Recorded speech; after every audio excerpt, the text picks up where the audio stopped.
গত 6 জুন উদ্বোধন হয়েছে চেনাব রেলওয়ে ব্রিজ, যা পৃথিবীর সর্বোচ্চ রেলওয়ে ব্রিজ।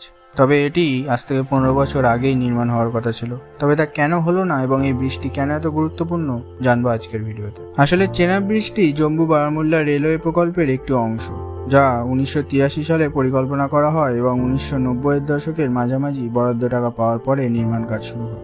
যার জম্মু উধমপুর বিভাগটি 2005 সালে সম্পূর্ণ হয় এবং উধমপুর কাটরা বিভাগটি 2014 সালে।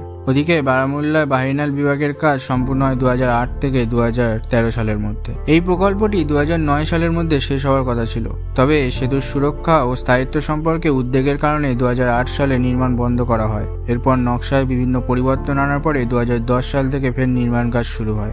2017 সালের নভেম্বর পর্যন্ত সেতুর বেস সাপোর্টগুলির কাজ সম্পূর্ণ হয়ে গিয়েছিল।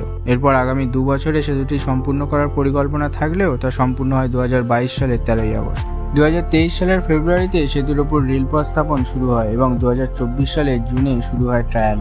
এই সেতুটি জম্মু বারামুল্লা প্রকল্পের একটি বিশেষ অংশ, কারণ এই প্রকল্পটি জম্মুকে কাশ্মীরের উপত্যকার সাথে যুক্ত করে, যার ফলে সারা বছর বিশেষ করে তুষারপাতের সময় যখন রাস্তাঘাট বন্ধ থাকে তখনও যাতে কাশ্মীরের সাথে যোগাযোগ বিচ্ছিন্ন না হয়, তাই জন্য এর প্রকল্পের নির্মাণ, এবং যার ফলে সৈন্যদের যাতায়াতেও সুবিধা হবে। কৌড়ি এবং বাক্কালের মাঝে চেনাব নদীর ওপর অবস্থিত চেনাব ব্রিজটি নদীর তলদেশ থেকে প্রায় 359 মিটার উচ্চতা সহ বিশ্বের সর্বোচ্চ রেলওয়ে সেতু, যা 1315 মিটার বিস্তৃত। এটি তৈরি করতে মোট খরচ হয়েছে $180 মিলিয়ন, যা ভারতীয় মুদ্রায় 14.86 বিলিয়ন। যার জীবনকাল ধরা হচ্ছে 120 বছর, যার উপর দিয়ে 100 কিলোমিটার বেগেও ট্রেন চলাচল করতে পারে। এই গুরুত্বপূর্ণ ব্রিজটির নির্মাতা এবং ডিজাইনারদের ডিটেলস আপনারা ডেসক্রিপশন বক্সে পেয়ে যাবেন। ধন্যবাদ।